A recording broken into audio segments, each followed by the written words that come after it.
আসসালামু আলাইকুম সুপ্রিয় দর্শক মণ্ডলী, আপনারা দেখতে পাচ্ছেন আজকে আমরা একটা সিম প্রজেক্টে সিমের মাচার নিচে কিন্তু অবস্থান করতেছি। এই জাতের সিমটা হচ্ছে পুটিয়া সিম নামে আমাদের রংপুর অঞ্চলে পরিচিত। এই পুটিয়া সিমের ফলনটাই কিন্তু আমরা দেখব। চলুন আমরা উপর থেকে দেখি পুটিয়া সিমের ফলন। আপনারা দেখতে পাচ্ছেন এই যে সিমটা আমাদের দেখা যাচ্ছে এটাই হচ্ছে কিন্তু পুটিয়া সিম। এই সিমটার কিন্তু এটা আঞ্চলিক নামকরণ করা হয়েছে পুটিয়া সিম হিসাবে, কারণ এই সিমটা হচ্ছে যে খুচরা মাছ পুঁটি মাছের মতো হওয়ার কারণে এই সিমটার কিন্তু পুটিয়া সিম নামেই পরিচিত। এই সিমের স্বাদ কিন্তু অত্যন্ত চমৎকার। এই সিম আমাদের রংপুর অঞ্চলে অন্যান্য সিমের চেয়ে 5 থেকে 10 টাকা কেজি প্রতি আমাদের বেশি থাকে এবং সিমের ফলন আলহামদুলিল্লাহ অত্যন্ত চমৎকার। সবচেয়ে মজার বিষয় হচ্ছে এই সিমটা তুলতে কিন্তু অত্যন্ত একটু সময়সাধ্য ব্যাপার, তুলতে একটু সময় লাগে। সিমটা ছোট হওয়ার কারণে তুলতে সময় লাগে, এর জন্য কিন্তু মানুষ চাষ করতে চায় না। আপনারা দেখতে পাচ্ছেন এই যে গতকালকে আমাদের কিন্তু এই সিমগুলো কিন্তু হারভেস্ট করা হয়েছে জমি থেকে। তাছাড়া আমাদের জমিতে প্রচুর পরিমাণ সিম ছিল, এই যে দেখছেন এগুলো সিম আমরা গতকালকে হারভেস্ট করেছি। এগুলো হারভেস্ট করার পরেই দেখেন আবার কিন্তু নতুন করে কিন্তু সিমের কিন্তু ফুল আসবে এখান থেকে আবার নতুন করে সিম হবে। দেখেন এই থোকায় কিন্তু আমাদের এখন পর্যন্ত সিম রয়ে গেছে 3 পিস। এগুলো সিম হচ্ছে থোকায় ধরে এবং শাখা আকারে ধরে। এই সিমের অত্যন্ত একটা ভালো বৈশিষ্ট্য হচ্ছে এই সিমের যে শাখাটা এটা কিন্তু লম্বা হয়ে থাকে এবং এই লম্বা শাখার কারণে সিমটা কিন্তু সবসময় উপর দিকে হয়ে থাকে।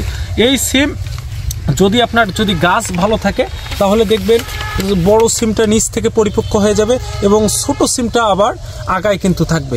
এই যখন আমরা বড় সিমটা এই পরিপক্ক সিমটা হারভেস্ট করব তারপরেই কিন্তু আমাদের অবস্থান করবে এই ছোট সিমটা, তারপরে সপ্তাহে আমরা ছোট সিমটা হারভেস্ট করব। এভাবেই আমাদের একের পর এক সিম উত্তোলন করা যাবে। আমাদের জমিতে আলহামদুলিল্লাহ প্রচুর পরিমাণ দেখতে পাচ্ছেন, এই জমিতে প্রচুর পরিমাণ সিমের ফলন, খুবই চমৎকার ফলন।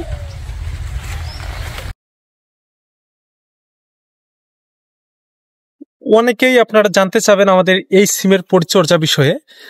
এই সিমের ঠিক তেমন কিন্তু অতিরিক্ত পরিচর্যার দরকার হয় না। এটা সিম কিন্তু খুব বেশি অগ্রিম হবে এমনটা না, এটা মিডিয়াম ভ্যারাইটির, অর্থাৎ খুব অগ্রিম হবে না এবং খুব লেটেও হবে না। এটা মাঝামাঝি সময়ে হয়ে থাকে। শীত বিশেষ করে যখন আকাশ থেকে পড়া শুরু হয় ঠিক সে সময় এটার কিন্তু ফলন আসা শুরু হয়। আপনারা চাইলে এই সিমের বীজটা কিন্তু ফার্স্ট টাইম আপনারা কিন্তু কিনতে হবে, তারপরে কিন্তু এটা আপনারা নিজেই বাড়িতে এটাকে রাখতে পারবেন। এই সিমের বীজ এটা দেশি সিমগুলোর মতো, দেশি বীজগুলোর মতো। সাধারণত সিমের বীজ কিন্তু বাড়িতে সংরক্ষণ করা যায়।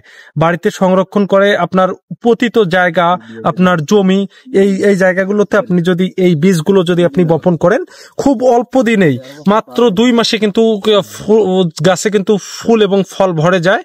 প্রতিটা ফল অত্যন্ত সুন্দর এবং এই সিমটা সবচেয়ে খেতে অত্যন্ত সুস্বাদু। এটা আপনার স্প্রে যে তেমন বেশি প্রয়োজন হয় এমনটা না। অগ্রিম যদি এই সিমটা হতো তাহলে আমাদের স্প্রের প্রয়োজন হতো, কিন্তু মিডিয়াম হওয়ার কারণে এটাতে খুব বেশি স্প্রেরও প্রয়োজন হয় না, খুব বেশি কীটনাশকেরও প্রয়োজন হয় না। এই সিমগুলো দেখতে পাচ্ছেন এগুলো হারভেস্ট করা হয়ে গেছে, এই দেখতে পাচ্ছেন এগুলো থেকে হারভেস্ট করা হয়ে গেছে। এগুলোর যে আপনার যে শাখা অত্যন্ত বড় লম্বা, এই যে 1 হাত লম্বা একটা শাখা বের হয় এবং প্রতিটা শাখাতে প্রচুর পরিমাণ ফল হয়। আর সিমে কিন্তু অতিরিক্ত আপনার রাসায়নিক সার এটার কিন্তু প্রয়োজন হয় না। আপনারা চাইলে রাসায়নিক সারের পরিবর্তে আপনারা জৈব সার ব্যবহার করে এই সিম করতে পারেন। সম্পূর্ণ অর্গানিক ভাবেও সিম কিন্তু চাষ করা যায়। হ্যাঁ, রাসায়নিক সার একদম না দিলেও কোনো সমস্যা নেই সিমের ক্ষেত্রে। যখন আপনারা অতিরিক্ত রাসায়নিক সার প্রয়োগ করবেন সেক্ষেত্রে আপনাদের এই যে সিমের পাতাগুলো এভাবে হলুদ হয়ে যাবে, সেক্ষেত্রে আপনাদের সিমের কিন্তু সেরকম ফলন আসবে না। সিমের ক্ষেত্রে রাসায়নিক সারের তেমন কোনো প্রয়োজন হয় না।